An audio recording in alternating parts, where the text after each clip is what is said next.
आणि सगळ्या मराठ्यांचं म्हणणं आहे 2 कामं करायची. एक काम म्हणतात निवडणूक लढायची आणि दुसरं म्हणतात एकदा मुंबईला चक्कर हाणून यायची. बघू काय करायचं ते. तुम्ही सगळे येतात का? नक्की खोटं बोलू नका बरं का. नाही तर तुम्ही राहायचे इकडं आणि मी जायचो एकटाच. मला असं रेट येते आणि पोलिस तिकडं. तुम्ही सगळे येतात ना. आम्हाला पोलिसांनी तुम्हाला सांगतो असं कुटिलेलं एकदा या देवेंद्र फडणवीसचं ऐकून त्यांच्या हातातल्या दांडके मोडे तरी ते मागचं काळ हातात नाही राहत का त्याने सुद्धा आणत होते.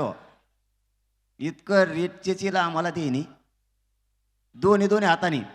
आणि सगळे हाणणारे जवळपास त्यातले 90% मराठे नव्हतेच. त्यांनी निवडून आणले होते वाटतं. हात नावं त्यांचे आडनावं. कारण ते पोरं खिशावर वाचायचे ना हाणतानी. त्याला म्हणजे एवढा राग होता मराठ्याचा. अधिकाऱ्याला राग असला पाहिजे का? जात असली पाहिजे का? नाही. आणि समजा आता तो देवेंद्र फडणवीसचं ऐकून हाणलं आणि कदाचित जर आमची सत्ता आली तर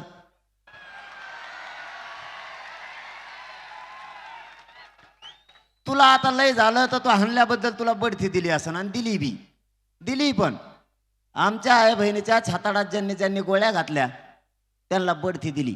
याला म्हणते देवेंद्र फडणवीस.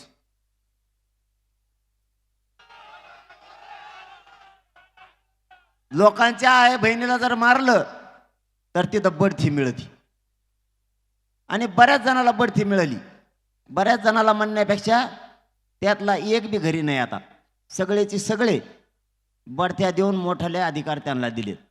आणि समजा मराठ्यांनी आणि गोरगरीब शेतकऱ्यांनी सत्ता बदलली मग काय होईल? तुम्हाला जातीवाद कशाला पाहिजे मला हे नाही कळत. तुम्हाला काय करायचं जातीवादाचं? त्याच्यामुळं देवेंद्र फडणवीसांनी आणखीन तरी शहाणं व्हावं. शेवटी मराठ्याच्या शक्तीला कोणाची शक्ती पुरत नाही. कोणाचीच.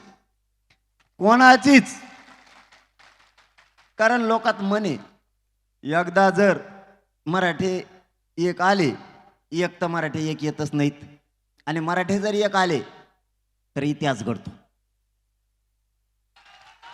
आणि मराठ्यांनी तो आता घडलेला आहे.